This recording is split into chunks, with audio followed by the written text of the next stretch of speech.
Hello guys! Hello, this is for Gemini. Okay Gemini, welcome dito sa aking channel, Gemini. Alamin natin kung anong messages, vibration, gabay energy para sa inyong lahat. Okay? So, I hope na makaresonate ang lahat dito. Gemini. Let's check. Sorry.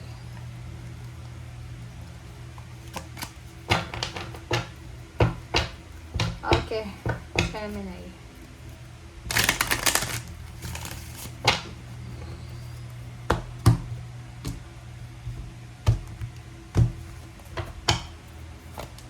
Okay, thoughts.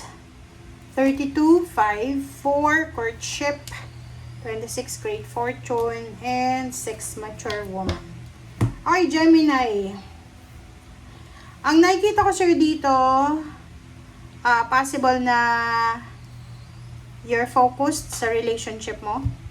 Masyado kang nag-iisip. Are you in a long distance relationship? Kasi sabi ng baraha dito na wala, lalo kung lalaki ka, lalaki ni Gemini. Yung mga lalaki dyan ni Gemini, walang oras na hindi mo naiisip yung person mo. Okay? So, nakikita mo to. Ikaw yan. Panay kaisip sa relationship mo. May iba din ditong Gemini na pagod ka na sa pag-a-apply ng trabaho.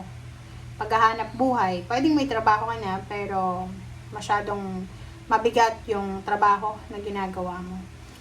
Yung iba dito, medyo desperada ka na kasi nakailang companies ka na pinuntahan ni HR. Puro rejection yung nakukuha mo.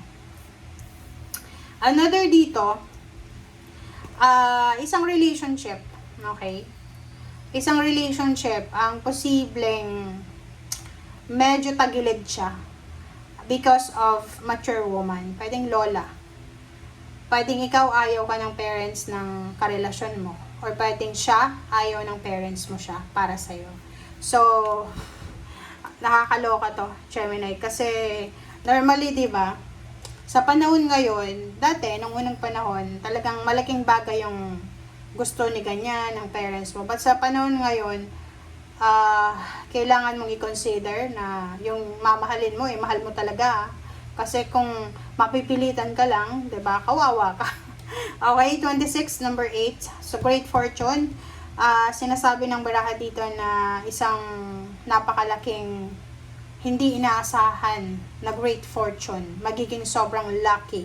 Fortunate ka, Gemini, in terms of money. Nakikita natin, pwedeng manalo ka sa loto, manalo ka sa mga contest na may prizes ng pera. Another is, may mga payments, unexpected payments, overtime pays, or whatever man na matatanggap mo. So, pwedeng unexpected income. Basta marami dito na posibilidad na swertehin ka sa usaping salapi. Alright, so let's check. Nakakaloka ka, Gemini. Ang dami mong messages.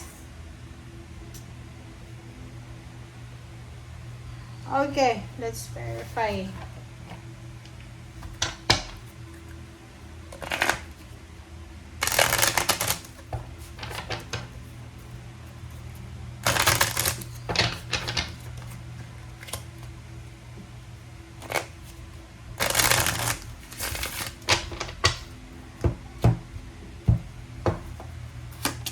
Okay, the Sun and the Thinking Woman.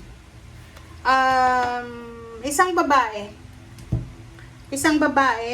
47 siya, 7, 8, 9, 10, 11. Isang babae yung nagmamanifest dito. Are you Gemini? Kasi may Gemini ditong babae na ngayong Mayo, pinag-iisipan niya na magbuntes. Dagdagan yung anak niya kung may anak na siya.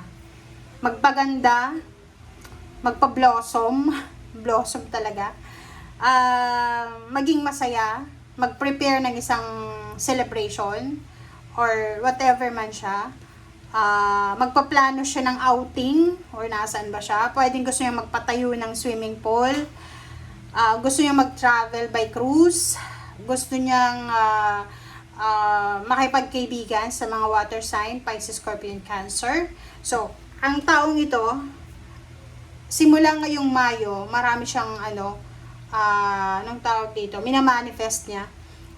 Everyday life, simula, like for example, may mga healthy regimen siya sa umaga, sa gabi, sa araw-araw. Yung may mga bago siyang ritual sa buhay niya. Okay, so let's check Gemini.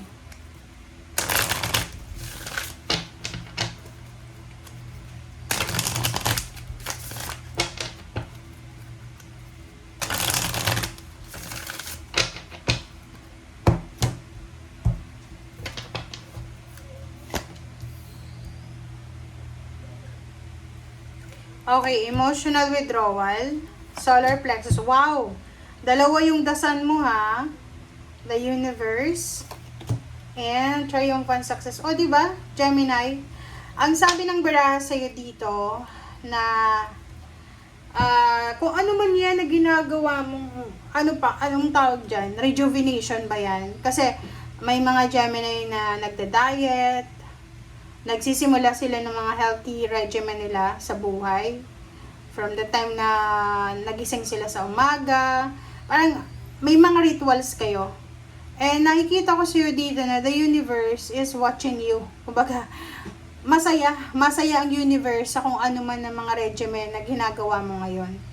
Okay? Pwedeng halimbawa, paggising mo sa umaga, umiinom ka agad ng warm water, nagda-jogging ka, nagda-diet ka, hindi ka makain ng karne, hindi ka makain ng mga sweets, ng rice, parang sobrang healthy ka simula ngayong May. And sinasabi ng baraha sa'yo dito na kung ano man daw yan na ginagawa mo sa ngayon, magtatagumpay ka dyan. Okay?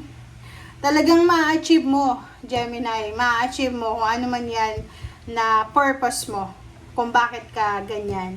Pwedeng babae ka na ginagawa mo yan kasi gusto mong magbuntis. Pwedeng ginagawa mo yan kasi mabilis ka malapit ka ng ikasal. Gusto mong maging healthy ka sa kasal mo. So, ang dami-dami mo dito ang ginagawang bagong routine, regimen, na alam mo na makakabuti to sa'yo. Which is, magtatagumpay ka, sabi ng baraha sa'yo, sa purpose mo, sa goals mo, kung ano man yan. Kung halimbawa yung goals mo is maging healthy, talagang magiging healthy ka talaga. Gemini. Yung iba, pwedeng magsisimulang mag-running, walking, jogging, parang ganun.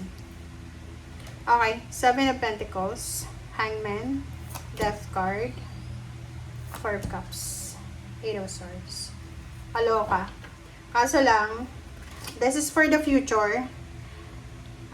Sinasabi ng baraha sa'yo dito na sa mga susunod na taon, wala ka nang hihintayin. Kasi yung paghihintay mo ay posibleng matapos na yan.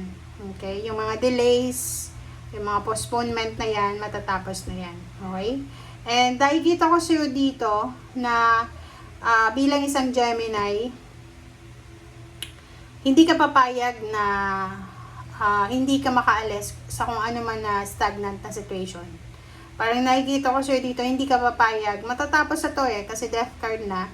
So, sinasabi ng baraha, hindi ka papayag na maghintay ka lang sa wala. Talagang, ang ganda ng May, pagpasok ng May sa'yo kasi parang bibigyan ka ng motivation and inspiration na kailangan mong kumilos na ayaw mo nang balikan yung dati.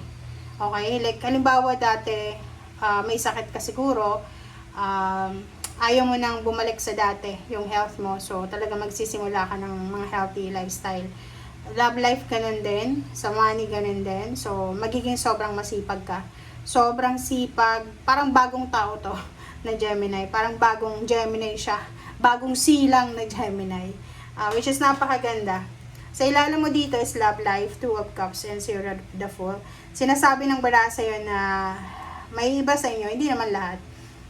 Posibleng may bagong love life ka. Okay? Pwedeng makakapag-asawa ka. nang hindi yan na boyfriend or girlfriend mo sa ngayon. Okay? Kasi magic siya eh. 'Di ba?